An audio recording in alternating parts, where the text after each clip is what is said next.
کل رات میرا اب تک کا سب سے خوفناک سلیپ پیرالائسس کا تجربہ تھا۔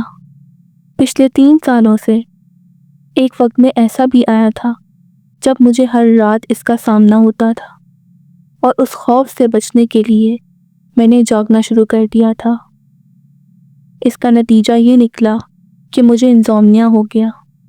میں نے 3 دن بغیر نیند کے گزارے، صرف اس لیے کہ مجھے دوبارہ اس عذاب سے گزرنا نہ پڑے۔ پچھلی رات جب میں سونے جا رہی تھی تو مجھے کچھ عجیب اور خوفناک محسوس ہو رہا تھا۔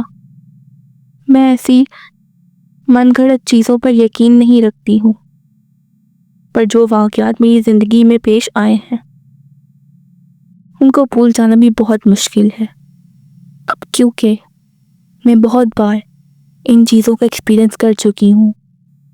میں ہمیشہ اپنے روم میں لائٹ آن رکھتی ہوں اور بیک گراؤنڈ میں کوئی میوزک، تب جا کر ہی میں سو سکتی ہوں۔ میں کبھی کمر کے بل نہیں سوتی۔ جیسے ہی میں نیند میں ڈوبنے لگی، ایک عجیب اور خوفناک خواب آنے لگا۔ میں نے دیکھا کہ میں اپنے کمرے میں تھی، لیکن میرے بستر کے پاس بیٹھے کچھ لوگ مجھے گھور رہے تھے۔ کوئی پرانا جاننے والا بیٹھا ہوا میری تصویریں لے رہا تھا۔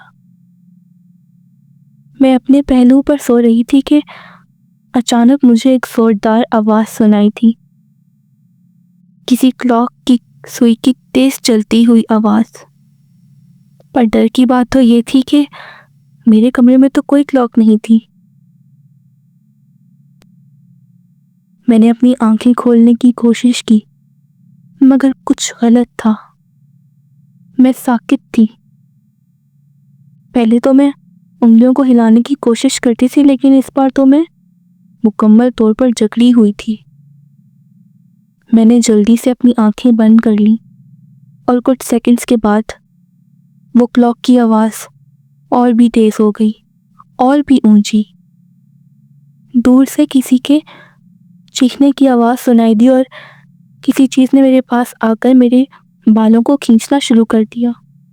میں رونے لگی کہ آخر یہ کیا ہو رہا ہے میرے ساتھ۔ میری زبان بند تھی، جیسے کسی نے میرے حلق کو پکڑ لیا ہو۔ میرے منہ سے کوئی آواز بھی نکل نہیں رہی تھی۔ مجھے ایسا محسوس ہوا جیسے کسی غیر مرئی وجود نے مجھے جکڑ لیا ہو، جیسے وہ مجھے چھوٹا بنانا چاہتا ہو۔ میں اپنی جگہ سے ہلنے کی کوشش کر رہی تھی، مگر وہ مخلوق مجھے زور سے اپنے شکنجے میں جکڑے ہوئے تھی۔ میری آنکھوں کے سامنے ایک لمحے کے لیے ایک دھندلا سایہ سا نظر آیا۔ وہ میری دوست تھی۔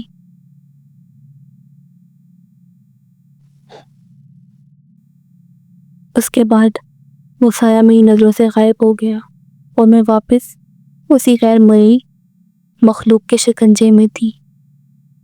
میں نے اپنے آنکھیں بند کر کے دوبارہ کھولی۔ میرے چھوٹے بھائی کو میں نے اپنے بستر کے قریب کھڑا دیکھا۔ وہ خاموشی سے مجھے گھور رہا تھا۔ میں نے بے بسی سے اس کا ہاتھ پکڑنے کی کوشش کی، لیکن میرا ہاتھ اس سے ہوتا ہوا ہوا میں چلا گیا۔ میری آنکھوں سے آنسو بہہ رہے تھے۔ میرے بھائی نے دھیرے سے کہا، اس نے مجھ سے کہا، سدرا، کیا ہوا ہے تمہیں؟ جیسے ہی میں نے اسے پکڑنے کی دوبارہ کوشش کی، وہ آہستہ آہستہ غائب ہو گیا۔ وہ وجود جس نے مجھے جکڑا ہوا تھا وہ بھی غائب ہو گیا۔ لیکن جیسے جاتے ہوئے وہ بولا، اب تم کیا کرو گی؟ کون ہے جو تمہاری بات پر یقین کرے گا؟ اچانک سب کچھ رک گیا۔ میں اپنے پہلو پر لیٹی ہوئی تھی۔ میرا تکیہ آنسوؤں سے بھیگ چکا تھا۔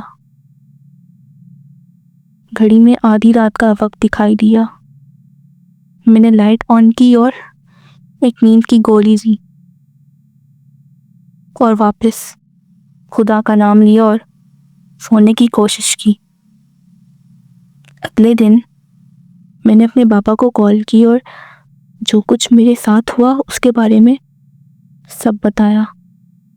میرے بابا نے حیرانی سے کہا کہ کل رات بالکل اسی وقت پر وہ بھی جاگ گئے تھے۔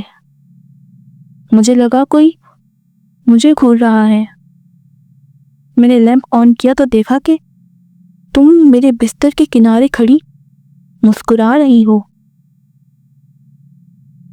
مجھے لگا جیسے تم مجھے گڈ نائٹ کہنے آئی ہو، مگر تم کچھ بولے بغیر غائب ہو گئی تھی سدرا۔ میں اپنے بابا کو غور سے حیرانی میں دیکھنے لگی۔ یہ میری زندگی کا ایک خوفناک تجربہ تھا۔